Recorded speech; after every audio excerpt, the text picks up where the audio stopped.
My name is Tiff Majette. I am the marriage and family therapist here at Alfred Street Baptist Church, Office of Christian Care and Counseling. And I am back with our August masterclass, Self-Care with Intention. We are working on week 3, but we're going to give a recap. But just to start off, Ephesians 5:29, for no one ever hated his own flesh, but nourishes and cherishes it, just as Christ does the church. So nourish and cherish you just as Christ does, and let's be intentional about it. Last few weeks, couple weeks, we identified and observed our current habits, and then we also discussed time management practices and approaches that we could take. And so this week we wanted to focus on identifying the actual self-care practice that we want to implement into our system, and why, what it can help, and why it's really important for us to do so. So what we should have already done and learned how to do, or starting to get the hang of, is tracking our habits, tracking our behaviors, seeing and learning us, what we do, our days when we're feeling more relaxed, when we're feeling more stressed, when we're feeling more anxious, or when we're just in a mixed mood or constantly go up and down. When is our busiest days? What are our smoothest days? And what do they look like? What they consist of? And then we've also should have been able to identify what our current time management styles are, and what practices we are doing or not doing, and what we could start doing, such as remembering to plan ahead, organize ourselves, prioritize, delegate, taking breaks, and stop procrastinating. And then we discussed 3 time management approaches, new time management approaches. But of course, we encourage you to either find others or develop or make a combination of things that might work. So this week we are going to identify self-care practices. Of course, self-care, any action that you can take to improve your mental, physical, or emotional well-being, right? And so healthy self-care practices can include regular exercise. Um, Regular exercise, what they typically say, 30-minute walks, 30-minute movement, pretty much 3 times a day is regular exercise. But anytime you can fit anything in can also count, right? So like maybe parking a little further from the mall, or your not your building, because you want to be safe, but from some places, so that it might require you to walk, or maybe taking the stairs instead of the elevators. No matter how winded you might get or how many breaks you might need to take, you still building something up, but consciously trying to make different and better choices that can include moving your body. But like I say, healthy, such as regular exercises. We also have healthy, balanced diet and staying hydrated.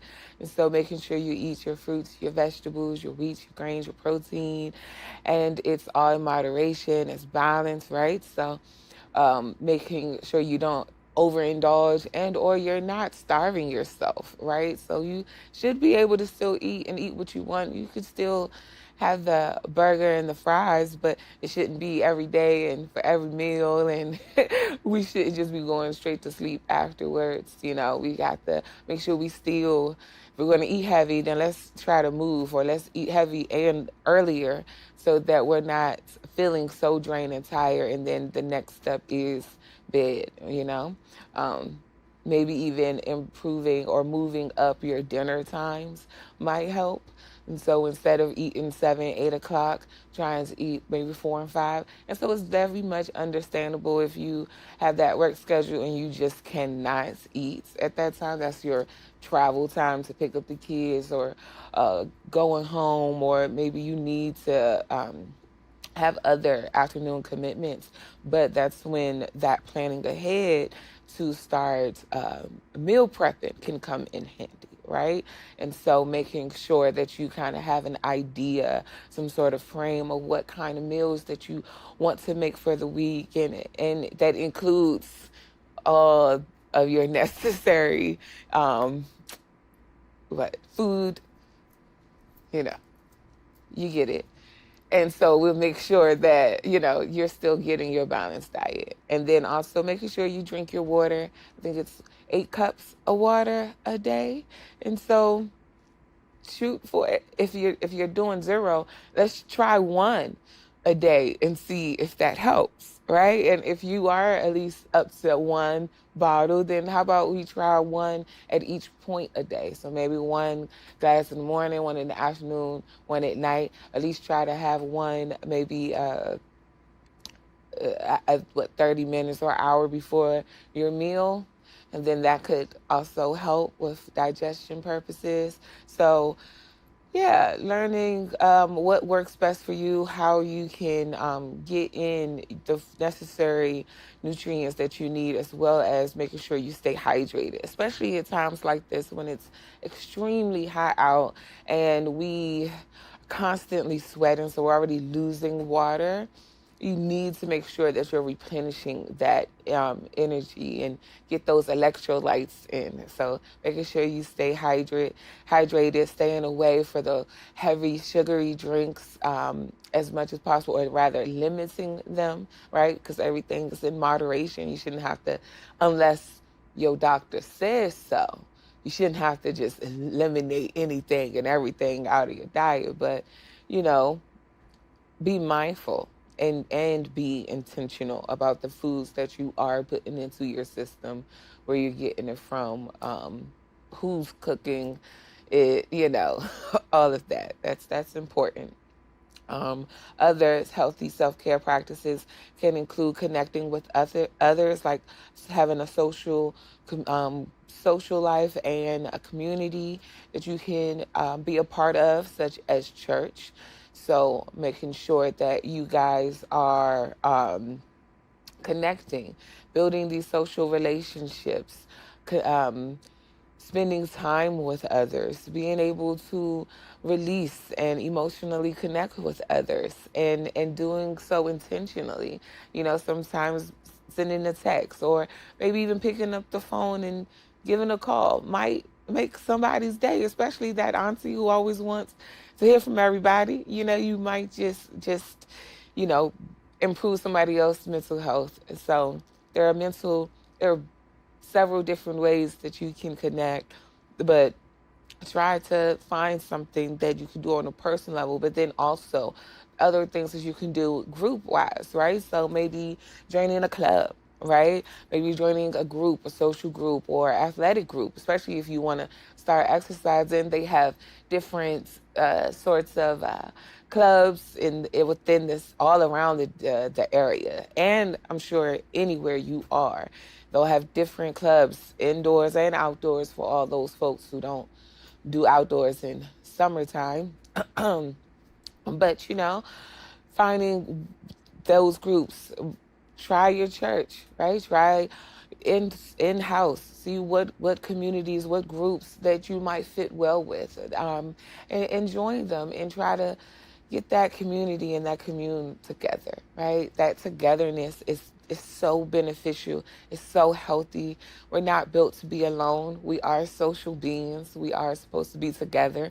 We can value our alone time, but intentionally choosing those who bring you peace, who you can connect with, who you feel safe around and secured around, who can support you in every way. Those relationships, those are important. So intentionally choosing that's a part of healthy self-care practice, okay? Other things can include stop in to drink a glass of water, a peaceful, mindful breathing, even decluttering a space, right? So like cleaning up a space could clear out. It's a good self-care. It says, I love me, right? Creating a mantra for yourself. So something that you can say every morning or every night, or something that you can say with your kids every morning, every night, such as, I am love, I am peace, I am great, I will produce greatness, I am successful, I'm still growing, I'm still learning, those are great mantras to continues to have, to hold, for self as well as for others, and those around you, right? Physical connection, like giving a hug, right? Holding someone's hand, or, high fives. People underestimate powerful of a good high five sometimes to just boost somebody's spirits, or even your own. And so, or a good hug from that, again, that person that makes you feel safe and secure, right? Especially if physical touch isn't always your thing. But if it is, go ahead, embrace somebody, okay? Oh, definitely releasing a should that you've been holding on to is a good practice of self-care, right? So we have a lot of shoulds. I should do this, or I should have done that, or the list goes on. I'm sure you can fill it in. Release one or two, right? Should you really? And who says should? And am I the owner of this should? Because if I'm not the owner of this should, then is it mine? And do I really need to be responsible for it? Because if I don't, then why am I holding on to it? It could be heavy. It could be a lot. So let's release some shoulds that don't belong to you, that you're not responsible for. Okay? Accept and or offer to help, right? If you have the space and the free time to help someone, to volunteer, to be of service, that's still part of self-care, right? It's loving yourself and your community. It's loving yourself and loving your neighbor, right? And so making sure that you volunteer, you offer help, but you also are willing to accept help. It's okay to accept it. It's also okay to ask for it, right? So being able to just, hey, can I get some help with this? Hey, I need your help with this, or would you mind, assisting me in this manner, right? Or if somebody say, do you need help with that? Yeah, let them carry it, right? If y'all going to the same place, let them hold the door. It's okay. You can accept help, right? You don't have to do it all by yourself. Nobody's requiring you to. You shouldn't require yourself to. You wouldn't require nobody else to. So keep it personal, right? Accept help. Fix or replace something. There's something that's been broken, something that's been misplaced, replace it. Or fix it. Redo. Whether it's in your house, whether it's outside, whether you always needed something, take care of it. Whether it's the shoes, you're getting holes in your shoes, go ahead and replace them. Like it's okay to treat yourself, right? Treating yourself is also a part of self-care. Making sure that you're cared for, that you make you happy. What are you going to do to show you that you love you, that you're important, that you care for you? Do that. Try to do that as much as possible. Like I say, making maybe a mini digital detox, where maybe you go through your social media and you delete pages that no longer serve or are aligning with where you are, where you want to go, right? You delete friends or followers that it's no longer beneficial, or contacts, or just go through a cleanse, right? And reshape yourself. That's still a part of self-care and self-love, right? You're changing. Everything around you can change too, right? It's okay to embrace that. Making a gratitude list also helps with self-care. It helps you focus not on the problems or the wrongs or the issues in your life, but actually focus on those good things, those sunshines, those rainbows, those what's it called? The lining around the cloud. I might be saying that wrong, but you get it, right? Focus on those blessings, those wins, God's grace. He's always there. We're here. We're woke up, right? That's the best things to just be grateful for. You have opportunity, agency to do something different, to learn something different, to be different. Go for it. Check it out. Read a book, play a game.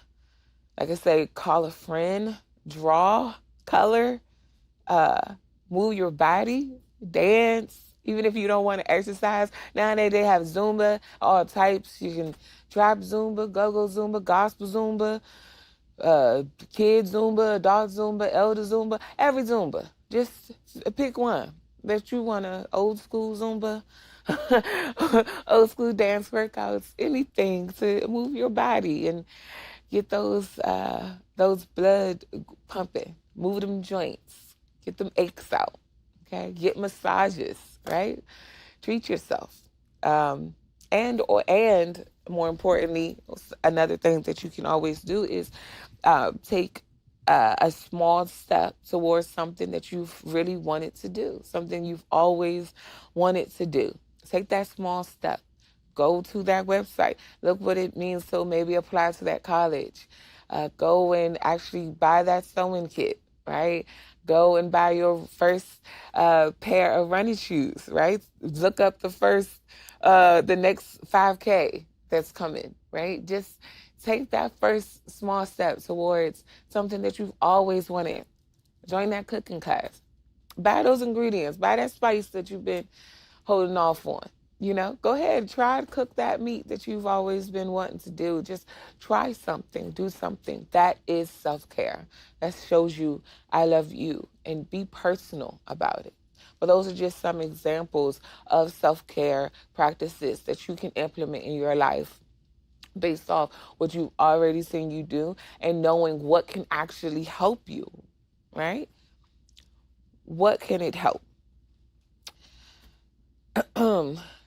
After you review your observations and your data collections from week 1, you can see what it can help and what you need, right? What do you need? What type of space you need? What type of company you need? What type of release do you need? Look and see what you need. What have you been dreaming about, right? What's been on your mind? What do you want to do, right? What interests you? What would show you that you care for you, you love you, right? Those are the things that you want to make sure you start to think about. What it can help for you based off the knowledge you've already put in, the observation you've already done, and really see how can I help me? How can I do this a little bit different? How can I show up a bit different? How can I show me I care about me and I love me more intentionally, right? Why is that important? Let's see. A lack of self-care, it leads to higher levels of stress, and stress puts people at a higher level to develop depression, anxiety, heart disease, and other health issues.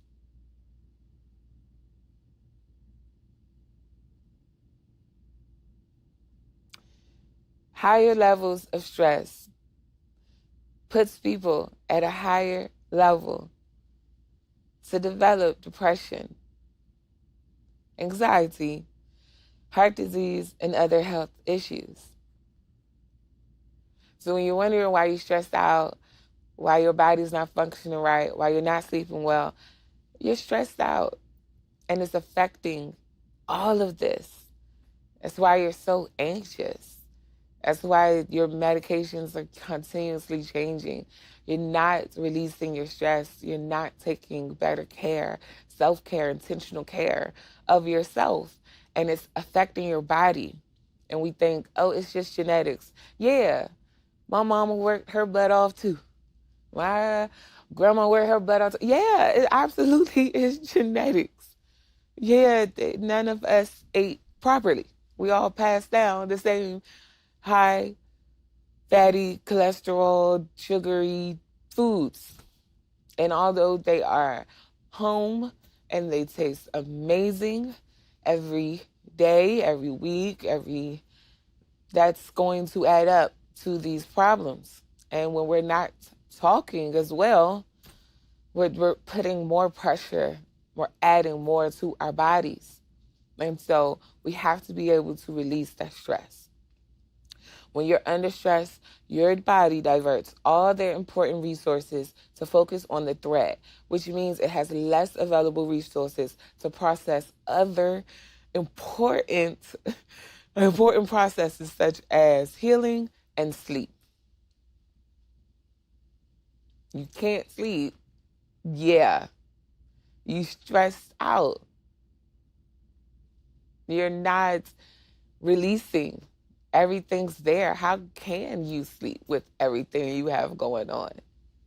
And it's affecting you. It's affecting how you heal. It's affecting how you process. It's affecting how you be. It's affecting how you show up. It's affecting how you parent. It's affecting how you be a partner.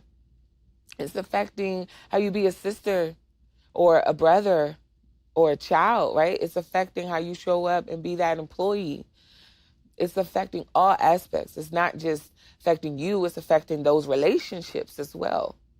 And so being mindful that me not being able to release is going to have an effect on how I operate and how people see me, how they engage with me and how I engage with them. So I have to be able to release. And when we practice self-care, we reduce inflammation, we gain better health, we develop greater mental fitness, and we are better able to cope, right? We're better able to cope. We're better able to process. We're better able to handle life, because life gonna life until there's no more life. So therefore, we gotta cope, but it will be less tragedies, less short tempers, less senseless killings, less senseless everything, less senseless hurt, less senseless pain if we took care of ourselves, if we reached out for help when we are hurting, if we let people know that although you may not see my cut, I am really bleeding and I need some support, I need rest, I need whatever. But we have to be able to ask for help and accept it. We have to be able to look at ourselves and say it's time to slow down because our life is important and we don't need to just be here and just exist. We have to be present, right? We want to experience this life. And so this self-care practice, especially being intentional about it, is so important. And I want you guys to make it personal. Make it personal. So personal, other people are wondering, why are you glowing so much? And it's because you done practiced and implemented these self-care practices that helps you release this stress, that helps you release your depression or your relationship with depression, your relationship with anxiety, right? Your relationship with your trauma. So let's try to be intentional about it. So next week, we will talk about how we're going to implement all of what we've learned from week 1, 2, and 3.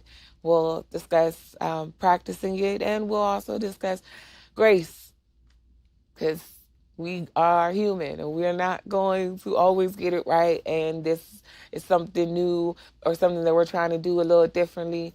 And so we're going to win some, we're going to lose some, but we got to handle it with grace, right? So next week, we'll discuss that. And yeah, I look forward to seeing you all. Thank you for joining me tonight. I hope you guys take the moment to review everything that you've learned or that you received, and start to think about self-care practices that are specific and personal to you, that's going to help you grow and build and be the efficient person that you are.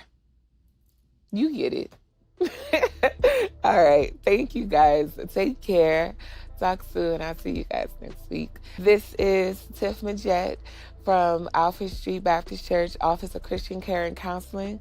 I'll see you guys soon. Bye.